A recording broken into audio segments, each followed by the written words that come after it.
Вечер. Bună seara! Знаете, честно обичам да правя анализи на матча. Știți că mie nu-mi place să analizez partidele, în primul rând. Да се поклоня пред тази публика. Vreau să mă înclin în fața acestui public care a fost astăzi pe stadion. Să le mulțumesc că încă o dată au fost alături de noi. Din păcate nu au fost momente fericite pentru ei. Pentru a fi și ei fericiți. Îmi pare rău că nu am putut să învingem pentru ei și pentru fotbaliști și pentru echipă. Am avut cu 2-0 am pierdut, acum am ajuns la 1-1. Atât din partea mea.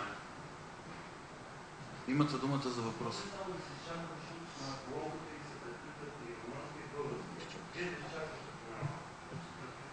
Добре, имате думата за въпрос. Din ce cauză a fost schimbat Haligovic? Болен е 3 дни.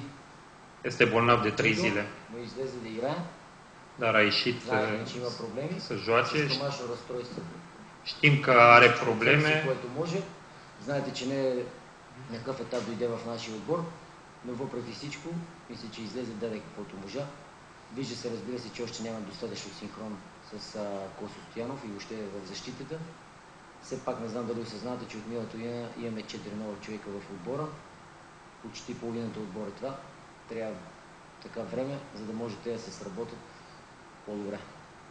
Este bolnav fundașul, de asta, din cauza aceasta a fost schimbat, de 3 zile este bolnav.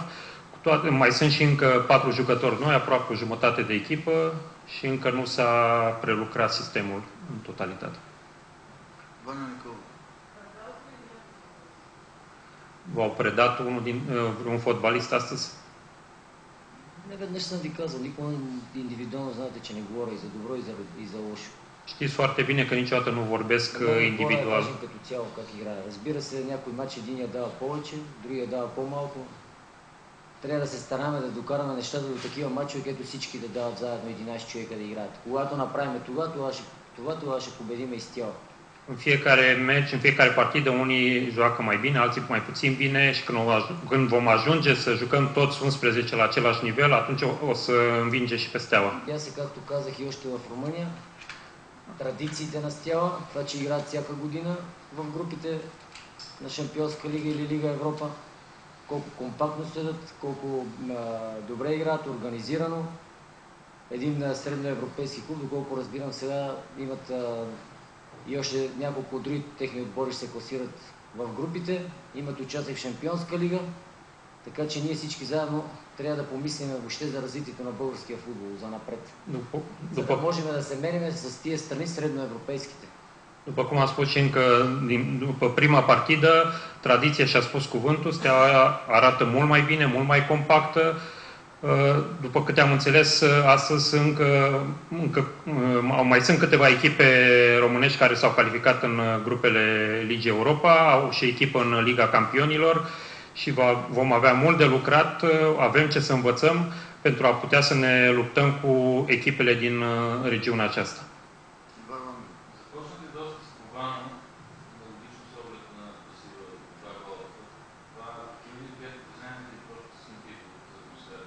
Ați început foarte temători, acestea au fost indicațiile sau... Credeți că eu le-am spus? Точно за това говоря току-що. Това е разликата. Клас. Все още нямаме тази клас. Виждате, че ние излизаме в мач за Лига Европа и се притесняваме. Да не сгрешиме, дали ще победиме, защото напрежението е огромно, а не трябва футбол да си играе за удоволствие. Когато го направим така, няма натиск от всякъде, задължително всичко да става, може би ще изглеждаме по-добре. Tocmai din această cauză am vorbit despre clasă.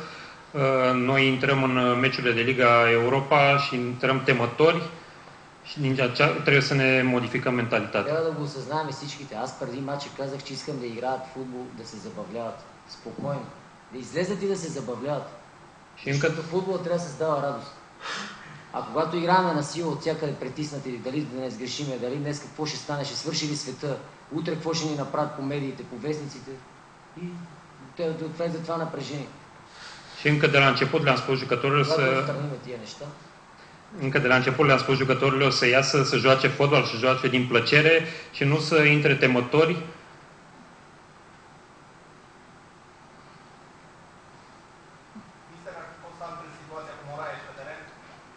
Nu te-am înțeles? Dacă ar fi fost Moraes pe teren, ar fi fost CSKA mai puternică? Ако Moraes беше на терена, ЦСКА щеше да изглежда по друг начин. Numai Dumnezeu știe.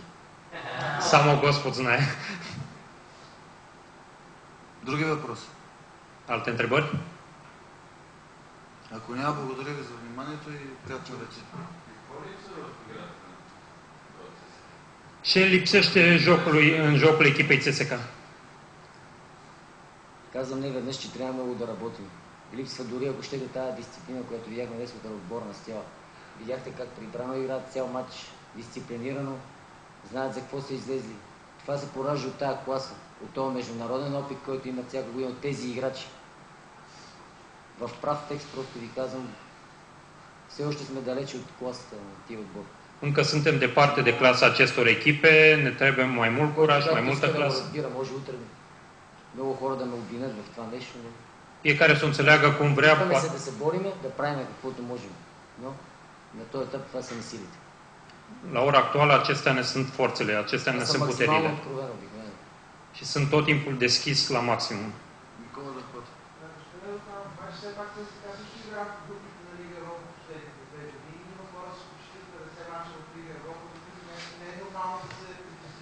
Domnul Răducanov,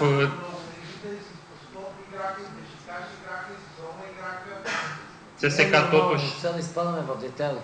Говоря цялостно и откровено за футбола въобще. Vorbim în momentul de față numai despre fotbal. Трябва да променим много неща въобще като цяло. Va trebui să modificăm foarte multe lucruri în totalitate. На 10-то място ли сме вече? Националния отбор, нашите отбори, виждате колко трудно върват. Am ajuns pe locul 50. Трябва да променим много неща. Și ca un întreg trebuie să... Am ajuns ca echipa națională sub locul 50, vor trebui schimbate foarte multe lucruri în fotbalul bulgar ca să ajungă la un nivel foarte bun. Първо Христина. Cu Spas Delev, unde va juca? În Bulgaria, în Grecia sau în Polonia? Până în momentul de față, până acum, este jucătorul CSKA. Dacă sunt oferte foarte bune, dacă și echipa și jucătorul sunt mulțumiți, poate să plece. Последни два въпроса, Ники Александров. Господин Радоканов, колкото и фрапантно да звучи, това отпадане ще помогне ли в битката за първото място, защото често сме чували треньори да се оправдават, че играчите не смогвали на два фронта, сряда, събота, сега поне oricât de frapant ar suna, această înfrângere va ajuta pe CSKA să lupte mult mai bine pentru locul întâi, pentru că până acum antrenorii se scuzau cu faptul că echipa joacă miercuri, duminică și erau obosiți. Дано да ни помогне това нещо, за да сме по-спокойни да мислиме, вече при този свършен факт. Но за мен ще да бъде чест и удоволствие да играя в групите на Лига Европа с този отбор нашия. Съжалявам, че това не можа да се получи. Точно затова леко по леко искаме да променя, да играем сряда събота. И видяхте, че въпреки, че това ни е четвърти матч за 10 дена, мисля, че днеска стояхме по-добре от отбора на Стяла като цяло. Искахме победата, търсехме я повече. Те просто знаеха за какво са дошли и по-хитро, така да се каже, дойдоха до правилния резултат за тях 1-1. Мисля, че днес никой не може да ни опрегне, че ние не искахме да победиме, не търсихме, не правихме по всякакъв възможен начин. Надиграхме отбора на Стяла, те изпуснаха някои положения, ние изпуснахме. Но въпреки, че през 3 дена, оня ден играхме с 9 човека, завършихме края на матча. И днес също се видя накрая, че имаше умора в нашите играчи. Аз съм убеден, че ако матчът беше една седмица, ще да е по-лесно за нас. Аз съм доволен от това, което показахме днес. И надявам се публиката да е доволна и се радвам, че накрая публиката с това е меродавна. Публиката остана на стадиона, поздрави футболистите. Търсехме, аз им казах преди матч, трябва да излезете и си оставите сърцата на терена. Заради публиката, заради клуба. И те се постараха да го направят. Публиката дали ще е доволна, ще видим дали ще е доволна на другия матч. Това е според мен по-меродавно. да заповяда, ние сме тук. Cu toate că aș fi vrut să ne calificăm pentru a demonstra că putem să jucăm miercuri, duminică, sper că ne va ajuta totuși să câștigăm acest campionat. Asta pe scurt spus. Ultima întrebare.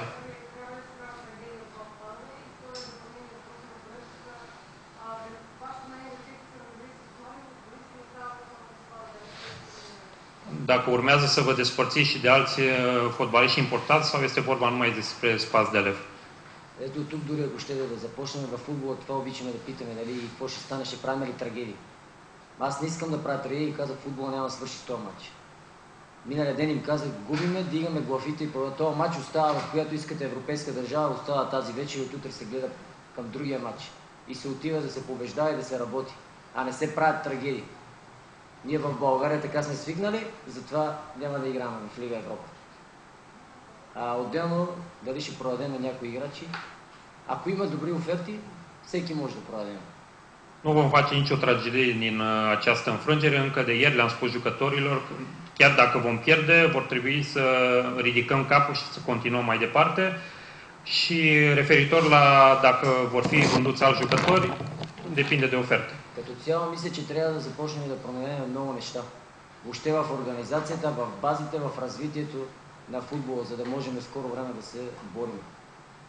Не знам по какъв начин, как заедно ние треньори, футболисти, Български футболен съюз, лига, медии, всички заедно, ако искате, трябва да направим. Защото иначе едните от едната страна един ден да викат, вие сте виновни, другите от другата страна нас да ни корят, ние сме виновни, няма да стане. Трудно ще се сменяваме едни и други, ще идват едни, ще тръгват други и продължаваме да затъваме. Приятна вечер!